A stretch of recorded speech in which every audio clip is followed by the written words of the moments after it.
나는 전능하신 아버지 하나님, 천지의 창조주를 믿습니다.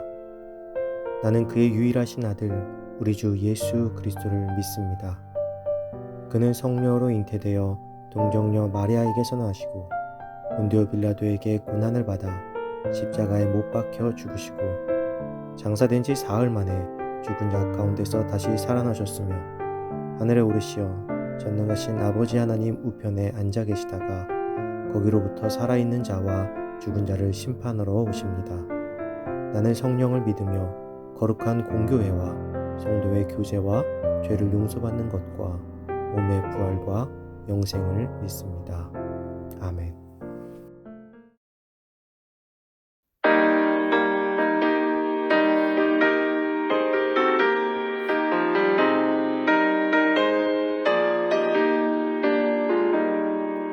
영광을 받으신 만유의 주여 우리가 명령을 따르리라. 베푸신 은혜를 감사히 알고 진실한 마음으로 섬기겠네. 구주의 은혜 주시는 대로 영원히 받들어 섬기겠네. 찬송하겠네. 찬송하겠네. 생명을 주시는 구주로다. 구주를 높이고 잘 공경하여 온유한 마음으로 섬기리라. 주 예수 안에서 즐거워하며 충성을 다하여 섬기겠네. 구주의 은혜 주시는 대로 영원히 받들어 섬기겠네.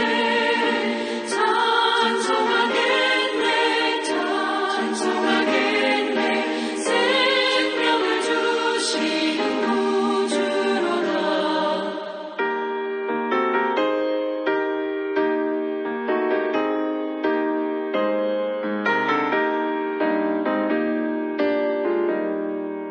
예수를 믿고서 늘 사랑하여 참 기쁜 마음으로 섬기리라. 온 마음을 드리고 늘 순종하며 구주를 영원히 섬기겠네. 구주의 은혜 주시는 대로 영원히 받들어 섬기겠네. 찬송하겠네. 찬송하겠네. 생명을 주시는 구주로다.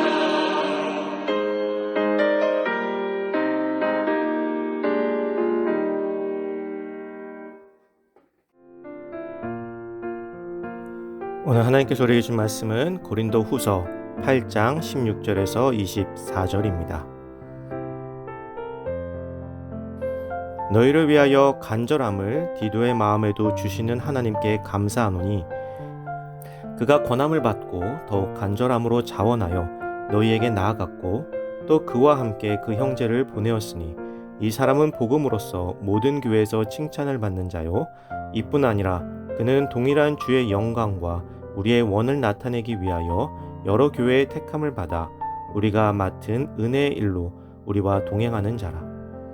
이것을 조심함은 우리가 맡은 이 거액의 연보에 대하여 아무도 우리를 비방하지 못하게 하려 함이니 이는 우리가 주 앞에서뿐 아니라 사람 앞에서도 선한 일에 조심하려 함이라. 또 그들과 함께 우리의 한 형제를 보내었노니 우리는 그가 여러 가지 일에 간절한 것을 여러 번 확인하였거니와 이제 그가 너희를 크게 믿음으로 더욱 간절하니라.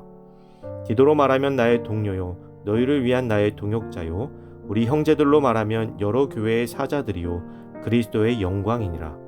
그러므로 너희는 여러 교회 앞에서 너희의 사랑과 너희에 대한 우리 자랑의 증거를 그들에게 보이라. 아멘. 선택받은 복된 일꾼이라는 제목으로 오늘 말씀 나누겠습니다. 우리의 삶에 있어서 가장 많은 부분에서 영향을 끼치는 것은 무엇일까요? 모든 사람들이 다 그런 것은 아니지만 대부분의 사람들이 물질의 영향력으로부터 자유롭지 못한 것은 사실입니다. 바울은 예루살렘 교회를 위해서 연보에 대한 이론적인 권면을 끝내고 고린도 교회로 파송할 연보위원을 세우는 사무적인 절차를 밟고 있습니다. 그 과정 속에서 물질의 영향이 대부분의 이들에게 영향을 끼치는 것을 알기 때문에 더욱 신중하고 또 조심하고 있습니다. 연보가 비록 사랑의 표시라 할지라도 물질이란 속성상 신중하게 취급하지 않으면 오해와 의심을 불러일으킬 수 있기 때문입니다.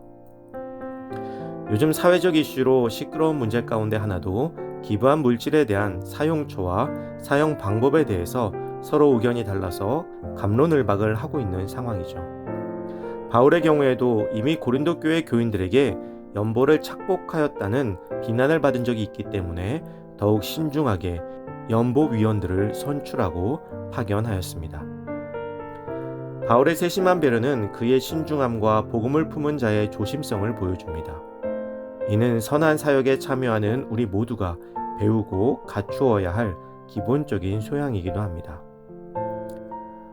디도는 고린도 교회가 여러 가지 문제로 혼란을 겪을 때 문제의 수습을 위해서 파견된 적이 있습니다.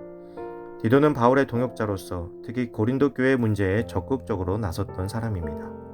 바울은 디도의 이러한 열정을 하나님께서 불어넣어 주셨다고 말합니다. 하나님께서는 우리에게 일을 시키실 때에 하기 싫은 일을 무작정 시키지는 않으십니다. 우리에게 우선 그 마음을 갖게 만드십니다. 그러한 마음이 들었을 때 우리가 할 일은 적극적으로 순종하는 것입니다. 결국 디도의 자원하는 마음은 하나님의 감동으로 말미암은 것이고 그로 인해 그는 특별히 고린도 교회를 향해 관심과 애정을 갖게 된 것입니다. 이처럼 하나님의 일은 하나님의 감동으로 말미암아 자원하는 심령에게 맡겨져야 합니다.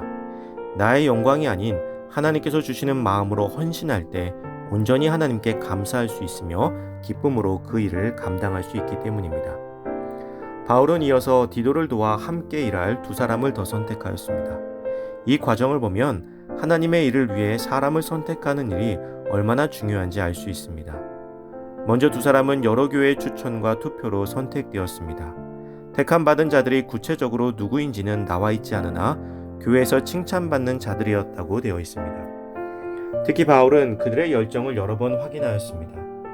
그것은 그들에게 물질적인 문제가 없는지까지도 세세하게 살펴보았다는 것입니다.